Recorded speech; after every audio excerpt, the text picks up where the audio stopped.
هي الحلقات تحفظني بآيات من القرآن، هي الحلقات تملأني بحب المصطفى العدنان، هي الحلقات تحفظني بآيات من القرآن، هي الحلقات تملأني بحب المصطفى العدنان، وأخلص نيتي دوما لرب واحد ديان بروح ملؤها طهر. Sure Nahl tefsiri 97. ayeti başlayıp okuyayım inşallah. Bismillah, elhamdülillah, ve salatu ve selamu ala Resulillah ve ala alihi ve sahbihi ve sellem. Esselamu aleyküm ve rahmetullahi ve berekatuhu. Tövende dektanlağa İbn Kesir rahimahullah'ın Kur'an-ı Kerim tefsiri Uygurca tercümesi Nahl suresi 97. ayetinden başlayıp okuyayım inşallah. Ba'de euzu billahi mineşşeytanirracim. Ayal mu'minlerden kimiki yaxshi amal qiladigan, biz uni albatta dunyoda qanoatchanlik, halol rizq va yaxshi amallarga muvaffaq qilib obdan yashitimiz. Ularga albatta qilgan amalidanmi yaxshiroq savob beramiz. Yaxshi amallar va uningga beriladigan mukofot.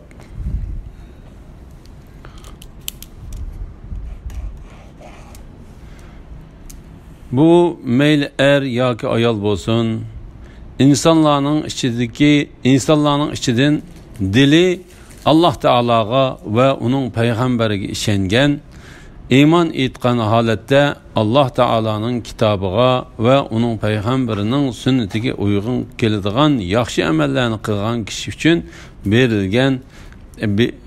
berilishga va'da qilingan narsadir. Allah Teala şundak yaxshi amallarni qilganlarni dunyoda obdan yashitadi va oxiratda qilgan amalidanmi yaxshiroq savob beradi. Esil hayot bo'lsa, mayli qaysi jihatdan bo'lsin, hamma rohat farog'at yo'llarini o'z ichiga oladi. Ibn Abbas va bir turkum tafsirshunoslarning obdan yashitishdan pak, halal rızıklarının ata kılınışı köz tutuldu deganligi rivoyat qilindi. Ali ibn Abu Talib radiyallahu anhu obdan yashitishdan qanoatchanlik qilish köz tutuldu dedi. Bu vaqtda Ibn Abbas, Ekrima va Vahb ibn Munabbah qatorliqlarmu shundoq dedi. Ali ibn Abu Talha Ibn Abbas'ның obdan yashitishdan baxt saodatlik qilish ko'z tutiladi deganligini rivoyat qildi. Hasan, Mujahid va Qatada qatorliqlar bir kishini jannatdagi hayotdan boshqa hayot obdan yashitolmaydi dedi. Bir kishini jannatdagi hayotdan boshqa hayot obdan yashitolmaydi dedi.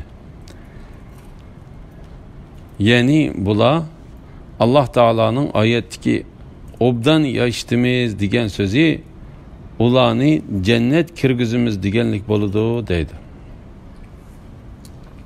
Zahak obdan yashitishdan halol rizq va dunyoda ibodat qilishga sharoat yaratib berish ko'z tutiladi dedi.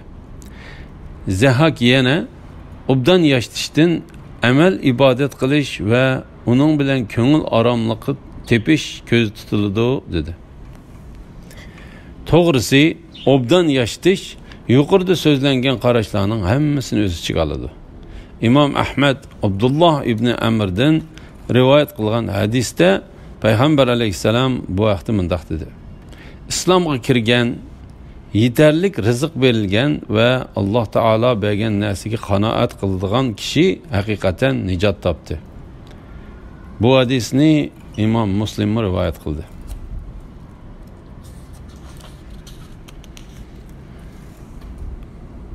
Sen Qur'on o'qimoqchi bo'lganingda qo'g'landi shaytonning vasvasidan Allohga sig'inib panoh tiligin. Shubhisizki mu'minlarning va Rabbiga tavakkul qilguvchilar, ya'ni yo'languvchilarning ustidan shayton hukmronlik qila olmaydi. Ya'ni Rabbiga chin yo'langan mu'minlarga shaytonning vasvasasi ta'sir qila olmaydi. Shayton faqat o'zini do'st tutadiganlar va o'zining ig'vo qilishi bilan mushrik bo'lib ketganlar ustidanla hukmronlik qiladi. Qur'onni o'qimoqchi bo'lganda Alloh taologa sig'inib shaytondan panoh tilashga buyurish to'g'risida. Bu Alloh taoloning bandilarini payg'ambarining tili orqali ular Qur'onni o'qimoqchi bo'lganda Alloh taologa sig'inib qo'g'landi shaytonning vasvasa qilishidan panoh tilash, ya'ni a'udhu billahi minash shaytonir rojimni deyishga buyurishidir.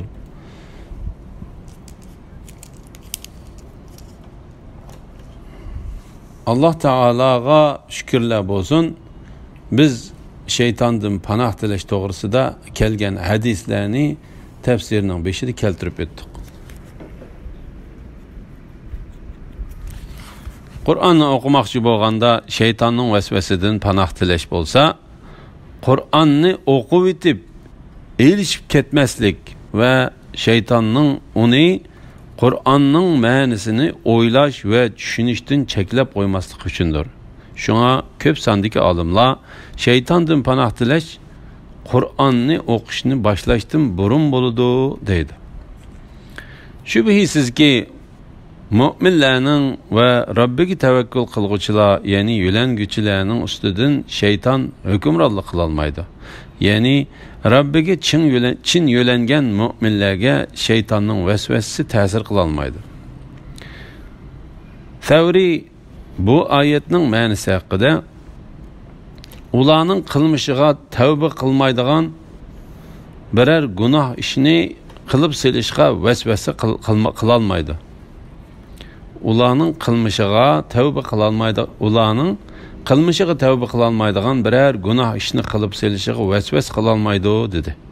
Bu oyatning ma'nosi haqida ba'zi olimlar ularga qarshi shaytonning hech qanday amali yo'q dedi. Ba'zi olimlar bu oyatning ma'nosi Alloh taolaning iblis aytdi: Rabbim, sen meni gunoh qilganligim uchun, sen meni gumroh qilganliging uchun yer yuzida odam bolalariga gunohlarni albatta chiroyli ko'rsataman. Ularning hammasini albatta ozdirman. Ulardan faqat tanlangan bandilaringlar buningdan mustasno, ya'ni ularni ozdira olmayman degan oyat kelgan. Ulardan faqat tanlangan bandilaringlar buningdan mustasno, ya'ni ularni ozdira olmayman degan so'ziga o'xshaydi dedi. Shayton faqat o'zini do'st tutadiganlar ustidanla hukmronlik qildi. Mujahid bu oyatning ma'nosi haqida shayton faqat uningga bo'ysunganlar ustidanla hukmronlik qildi deganlik bo'ladi dedi. Boshqalar ustidan shayton hukmronlik qiladigan kishilar bo'lsa, Alloh taoloni qo'yib shaytonni o'zlariga ega qilib olgan kishilardir dedi. Va o'zining ig'vo qilishi bilan mushrik bo'lib ketganlar ustidan va o'zining ig'vo qilishi bilan mushrik bo'lib ketganlar ustidanlar hukmronlik qiladi. Ya'ni shayton Alloh taologa qiladigan ibodatga o'zini shirik qilgan kishilar ustidan hukmronlik qiladi.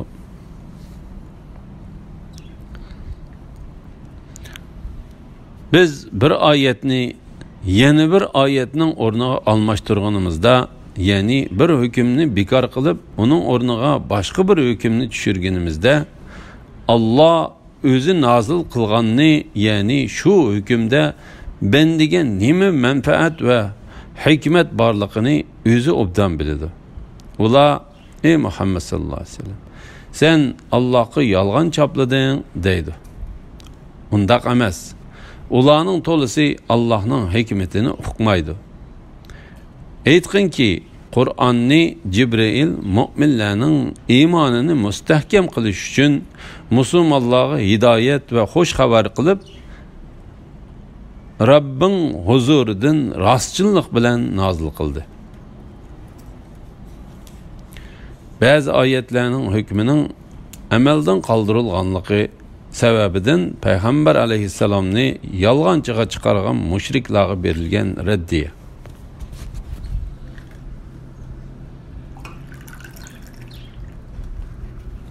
Allah Teala bu ayette müşriklarning aqidalarının aciz, fikirlerinin turaksız, etiqadsız ekanligidan, ularning iymon keltirishini tasavvur qilg'ili bo'lmaydiganligi va ularga badbaxtlik yezilib ketganligidan xabar berdi. Undaq bo'lishi ular amaldan qoldirilgan hukmlarni ko'rsa, payg'ambar alayhisalomga ey Muhammad sallallahu aleyhi ve sellem, sen Allah'ı yalgan çapladın deydi. Allah Teala bolsa xalağanını qılıdığan ve xalağanını hüküm qılıp bekitidigan Rab'dir.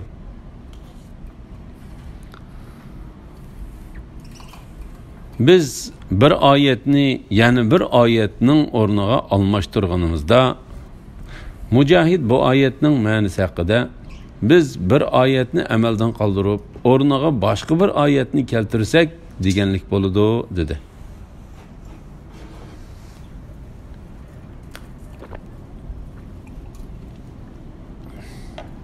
Qatada bu ayetning ma'nosi Allah Teala'nın qandaqlı bir ayetni amaldan qoldirsak yoki unutuldursak, o'rniga uningdan ortiq yoki shuningga o'xshash bir oyatni keltiramiz degan oyatining ma'nosiga o'xshaydi dedi. Allah Taala mushriklar raddiya asosida javob berib mundaq dedi.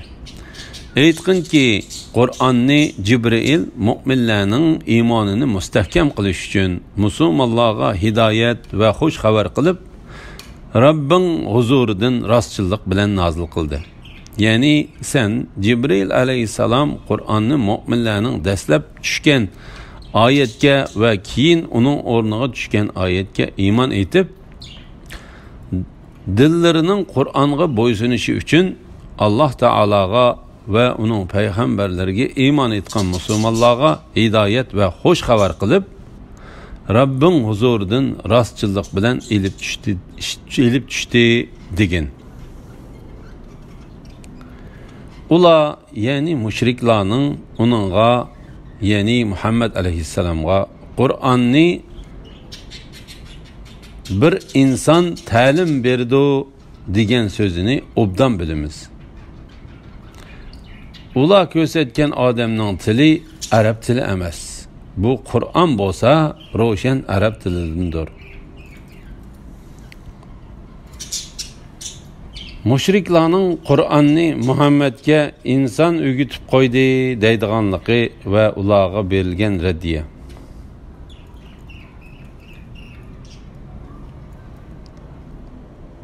Allah Teala bu yerda müşriklarning Muhammedga Qur'onni insonlardan bo'lgan biri o'gitdi deb bo'hton chaplab, u o'gitkichi Quraysh jamoatidan bir kishining Safa teg'ining qishida nez satadigan arab tilini bilmaydigan xizmatkordan o'rgandi deb gumon qiladiganligidan xabar berdi. Payg'ambar alayhisalom u kishining qishiga kelib, uningga bir necha ig'iz so'z qilgan bo'lishi mumkin. Undaq bo'lishi u arab tilini bilmaydigan yoki bilgandimi odatdagi so'zlarga javob beraligidekla biladigan tili arabcha emas bir kishidir. Şuna Allah Teala müşriklarning chaplagan bu bo'htonlarga raddiya berib mundaq dedi. Ular ko'rsatgan odamning tili arab tili emas. Bu Qur'on bo'lsa ro'shan arab tilidir.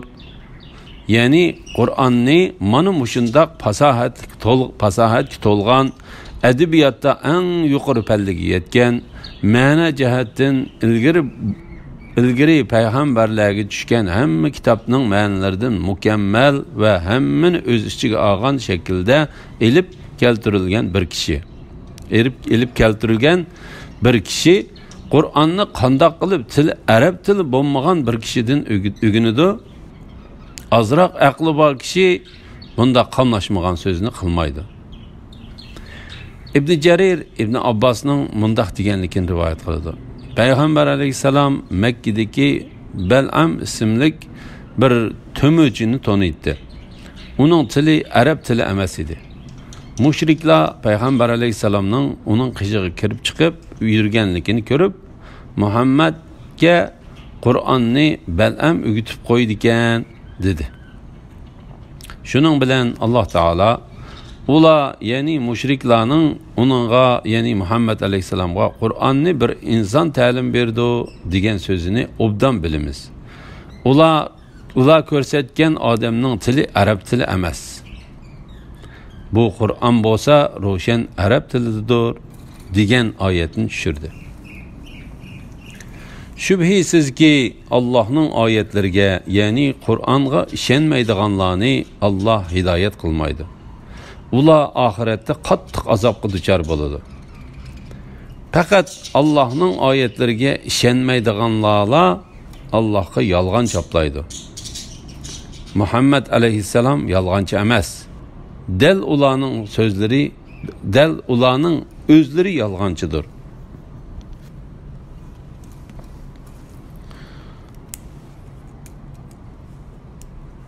Allah Teala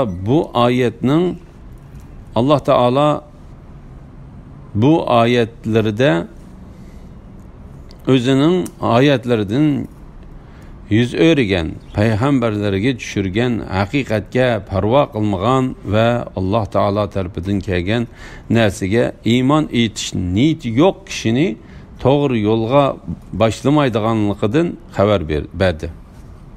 Allah Teala muş tipteki kişilerini dünyada özünün ayetlerine ve peygamberleri bilen evetken hakikatke iman etişke başlap koymaydı. Ahirette ulağa içinişli qattiq azap var.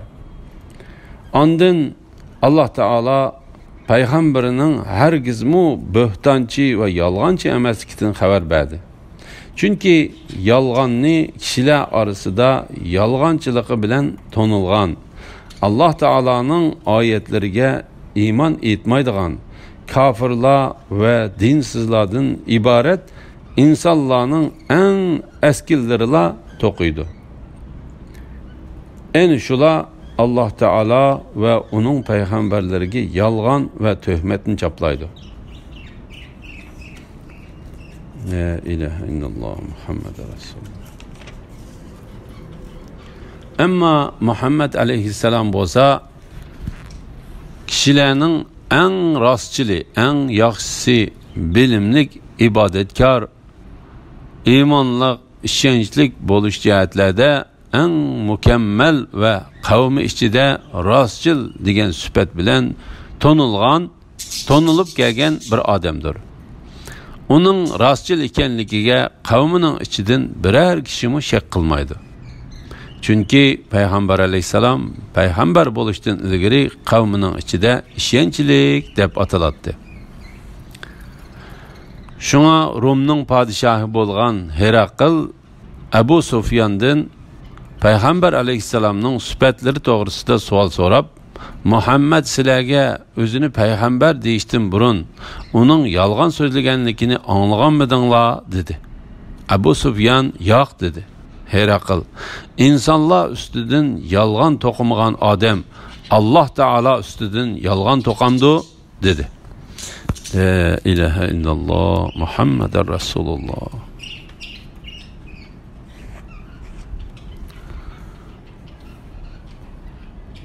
Kimiki Allah'a iman etkandan keyin imandan yenib olsa, qalbi iman bilan mustahkam tursumu mecburlash ostida og'zidala imandan yolg'onligini bildirganlar, buningdan mustasno kufr bilan ko'ngli ozodi bo'lsa, ya'ni ixtiyoriy yo'sinda murtad bo'lgan bo'lsa, u Allah'ın g'azabiga duchor bo'ladi va cho'ng azobga qoladi. Bu yeni azap ularning dünya terikçilikini ahiretin artık kögenlikleri ve Allah'ın kafir kavmini hidayet kılmaydıganlığı üçündür. En şu kişiler Allah tarafından dilleri, kulakları ve gözleri piçetli etilgen kişilerdir. En şular gafılladır. Ula rastla ahirette ziyan tatlıkçılardır. Küfürlükka kayıtkan kişi mecburlanğanla müstesna. Küfürlükka kayıtkan kişinin Allah Teala'nın gazibine düçar boladiganlığı. Allah Teala bu ayetide iman etip ve onun hakikatini bilip bulup kafirlik kayıtkan, dilleri küfürlük kayıtış bilen söyüngen ve aram tapkan kişilerge ula imanın hakikatini bilip bulup onundan yüz örgenliki üçün özünün gazap kılıdığanlıqıdan ve ahirette ula qattiq azap barlıqıdan haber verdi. Çünkü ula dünya terikçilikini ahiretten artık köydü. Şunun bilen ula dünyanı közlepla küfürlükka, yenivilişka kadem koydu. Allah Teala ulanın dinlerini doğru yolga başlamadı ve ulanı hak din üstüden mahkem turguzmadı. Ulanın dilleriga mühür besibitildi. Şunun bilen ula özlerine paydalıq nesini oylayalmaydıgan boldu. Ulanın kulak ve gözleri piçetli bitildi. Ula u azalardan faydalanalmaydıgan ve u azalar onunla hiç qandaq payda yetküzelmeydigan boldu. Andın ula özlerinden kılışı talep kılıngan işlerden habersiz yurduğan boldu. Ula rastınla ahirette ziyan tatqıçılardır. Yani ulanın yuqorqidek süpetlik kişilerden boluşu hiç bir hayran kılarlık iş emas.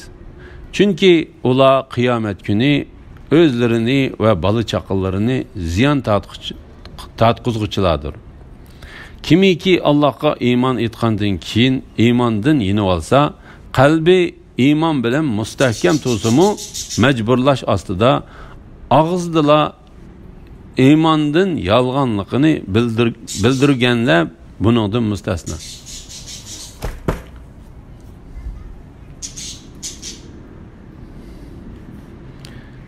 Yani müşrikler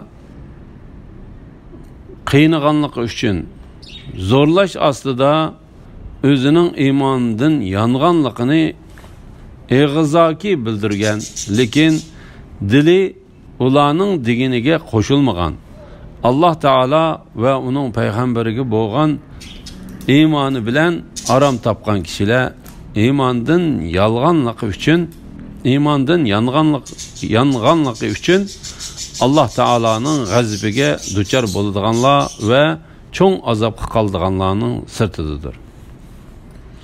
Bu ayetning nazil bo'lish sebebi Avfi ibn Abbas'ın mundaq deganligini rivayet qiladi. Bu ayet Ammar ibn Yasir to'g'risida tushgan. Mushriklar uni Muhammad alayhissalomga kafir bo'lsan deb majburlab azoblaganda, ammo ularga majburiy holda bosh ekkan. Ammar ularga majburiy holda bosh ekkan.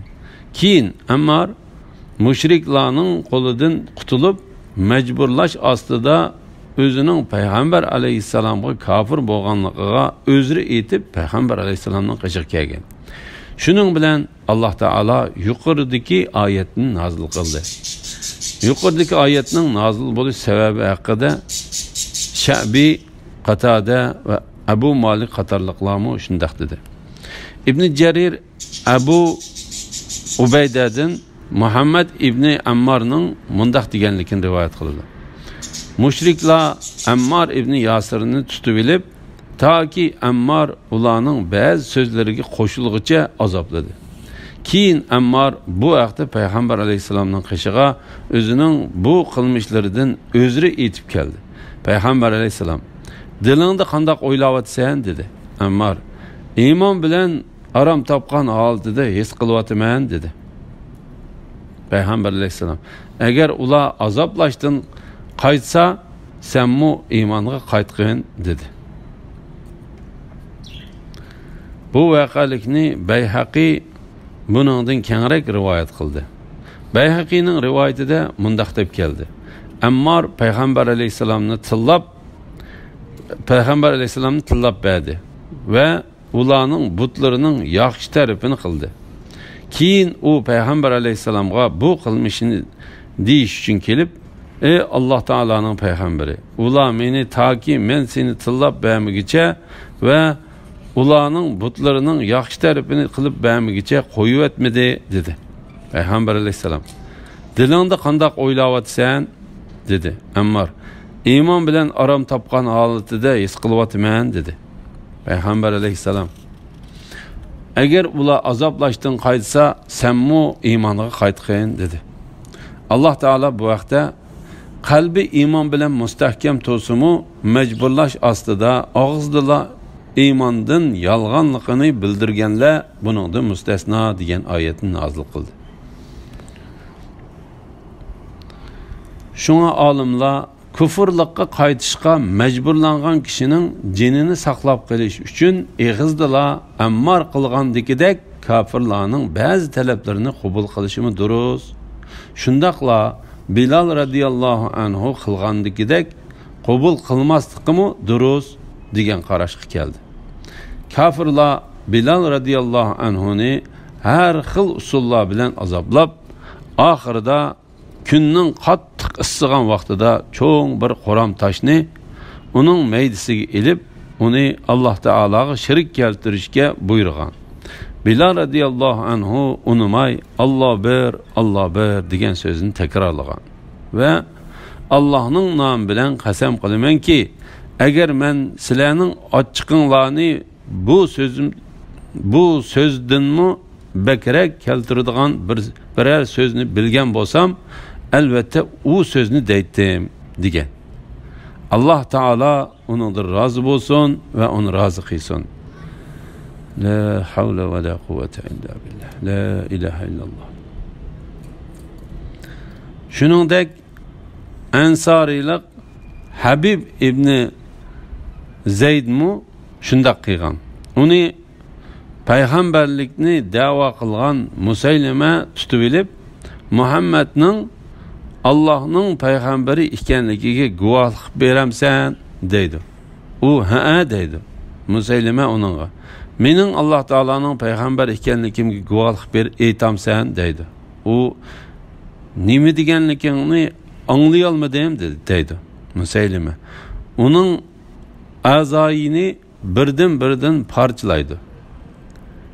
U oxirgi tiniqcha iymonida mustahkam turdi. La ilaha illalloh Muhammad rasululloh. Kafirlarning ba'zi talablarini qabul qilish yoki qabul qilmaslik durust bo'lgan bo'lsa-mu, lekin o'limga elib boradigan ish bo'lsa-mu, musulmonning o'zining dinidan mustahkam turg'ini eng yaxshi va eng afzaldir. Allohu akbar. Bu haqda Hafiz ibn Asakir sahabalarning biri bo'lgan Abdullah ibn Hudafining tarjima holida mundaq rivoyat qildi. Rumliqlar Abdullah ibn Hudafini asirga ilib olib, podshohning oldiga ilib keldi. Podshoh uningga, Xristian diniga kirgan, men seni podshohligimga shirik qilaman va qizimni beraman dedi. Abdullah, mubada sen mening ko'zni yumib ochqidek vaqt bo'lsa-mu, Muhammadning dinidan yenishim uchun sening egidorchiligingdagi va arablarning egidorchiligidagi barliq narsalarni bersangmi, men unda qilmayman dedi. Podshoh undaq bo'lsa seni o'ltiraman dedi. Abdullah, o'ltirgin dedi. Shuning bilan podshoh uni isishga va o'qiyachilarga uningga o'q etishga buyurdi. O'qiyachilar uning qishig'iga yaqin kelib, uningga o'q otdi. Padişah onunğa Hristiyan dinini qabul qilishga majbur edi. Lekin u qabul qilishga unamay turaverdi. Padişah onu asqan yerdan tushirishga va cho'ng qozondan birini elib kelishga buyurdi. Qozon qizdildi. Asirga tushgan musulmonlardan birini elib kelib Abdullahning ko'zi oldida qozonga tashladi. U birdamdila so'ngakka aylandi. Padişah uni yana Hristiyan dinini qabul qilishga majbur qildi. Lekin u qabul qilishga unamadi. Shuning bilan padişah uni qozonga tashlashga buyurdi. U qozonga tashlash uchun kaltak bilan ko'tarildi. Ondan Abdullah yig'ladi. Padişah uni Hristiyan dinini qabul qilib qalamikin deb tama qilib, uni Hristiyan diniga yana da'vat qildi. U men faqat mushu qozonga tashlanib Allah Teala'nın yolunda azlı vaqt azaplanadigan jinimning birla jon bo'lib qolganligi uchun ichinib yig'ladim. Men Allah Teala'nın yolunda mush azabni tetiydigan jinimning badanimdagi har bir tukining sonidek bo'lishini yaxshi ko'retdim. Men Allah Teala'nın yolunda muşu azabını tetiydigan jinimning bedenimdeki her bir tükning sonidek bo'lishini yaxshi ko'retdim dedi. Yani bir rivayette padişah onu türmege solaydı ve bir necha kun yemek içmek bermagandan keyin aroq ve cho'chqa go'shi avatidi. Abdullah bular yaqin kelmaydi. Padişah onu chaqirtib, sen bularni nemishqa yemaysan deydi, deb so'raydi. Abdullah bilib qo'yginki, bular sheksiz menga halol, lekin mening bularni yemaslikim seni xo'sh qilib etmaslikim uchundir deydi. Padişah onunğa beşimni so'ygin, seni qo'yib beray deydi. U men bilan barliq musulmon asirlarni qo'yib beramsan deydi. Padişah shunday qilaman deydi. U padişahning beshini so'ydi. Padişah onu ve onun bilan birga barliq musulmon asirlarni qo'yib berdi. Abdullah qaytib kelgan chaqda Umar ibn Hattab radhiyallohu anhu Abdullah ibn Hudaybining beshini so'yish har bir musulmonning gardinidagi haqdir. Uning beshiga so'yishni men boshlab beray deb berib, uning beshiga so'ydi. Allah Teala ulardan razı olsun. Elhamdülillah, Allah şükürler olsun. Yuqorida Nahl suresi tafsiridan 109 oyatgacha anladinglar. Oxirini keyin qatimliq o'qishimiz davomlashtiramiz inshaalloh. Va sallallohu ala Muhammad va ala alihi va sahbihi va sallam.